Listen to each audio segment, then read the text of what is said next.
city-state was officially created in 1982. That city-state is called the District of Columbia and is located on 10 square miles of land in the heart of Washington. The District of Columbia flies its own flag and has its own independent constitution. Although geographically separate, the city-states of London, the Vatican, and the District of Columbia are one interlocking empire called Empire of the City. The flag of Washington's District of Columbia has 3 red stars, one for each city-state in the 3-city empire. This corporate empire of 3 city-states controls the world economically through London's inner city, militarily through the District of Columbia, and spiritually through the Vatican. The Constitution for the District of Columbia operates under a tyrannical Roman law known as Lex Fori, which bears no resemblance to the U.S. Constitution. When Congress passed the Act of 1871, it created a separate corporate government for the District of Columbia. This treasonous act allowed the District of Columbia to operate as a corporation outside the original Constitution of the United States and outside of the best interests of American citizens. A sobering study of the signed treaties and charters between Britain and the United States exposes a shocking truth. The United States has always been, and still is, a British Crown colony. King James I was famous not for just changing the Bible into the King James Version, but for signing the First Charter of Virginia in 1606. That charter granted America's British forefathers a license to settle and colonize America. The charter also guaranteed that future kings and queens of England would have sovereign authority over all the citizens and colonized land in America stolen from the Indians.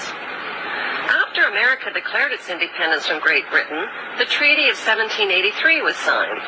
That treaty specifically identifies the King of England as the Prince of the United States and contradicts the belief that America won the War of Independence.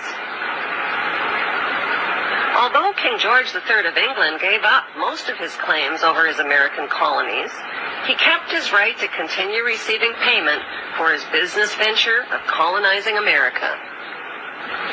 If America had really won the War of Independence, they would never have agreed to pay debts and reparations to the King of England.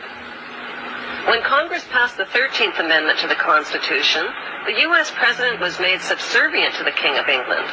The 13th Amendment is called the Title of Nobility Amendment and forbids U.S. presidents and their officials from using royal titles like king or prince or baron. For some mysterious reason, the 13th Amendment, which was ratified in 1810, no longer appears on current copies of the Constitution.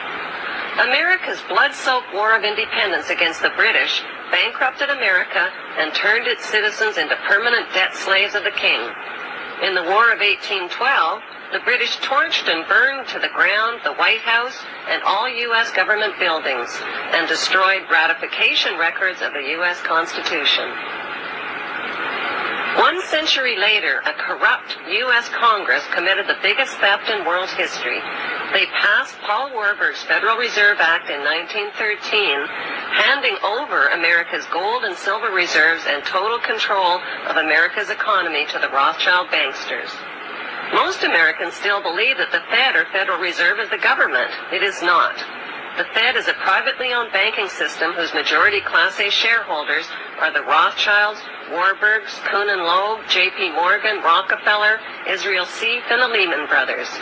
This private banking cartel is the Fed and is never audited and never pays taxes. They print and design America's money, which displays their symbols of an Egyptian pyramid, a Masonic all-seeing eye, and the words, "In God We Trust." Who exactly is the God they trust? They also collect American taxpayers' money through the IRS. Then they loan it back again with interest to pay for roads, bridges, and other public. Most U.S. citizens believe that the United States is a country and that the president is the most powerful man on earth. The United States is not a country. It is a corporation, and the president is president of the corporation of the United States. He and his elected officials work for the corporation, not for the American people. Since the United States is a corporation, who owns the corporation of the United States? Like Canada and Australia, whose leaders are prime ministers of the Queen, and whose land is called Crown Land, The United States is just another crown colony.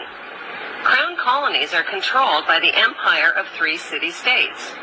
At the center of each city-state is a towering, phallic-shaped stone monument called an obelisk that points skyward. In D.C. city-state, the obelisk, known as the Washington Monument, was dedicated to Freemason George Washington by the Freemason Grand Lodge of the District of Columbia.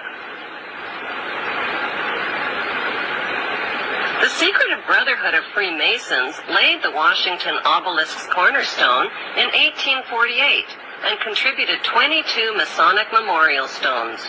250 Masonic lodges financed the Washington Monument obelisk, including the Knights Templar Masonic Order. At the heart of London city-state is a 187-ton, 69-foot-tall Egyptian obelisk called Cleopatra's Needle.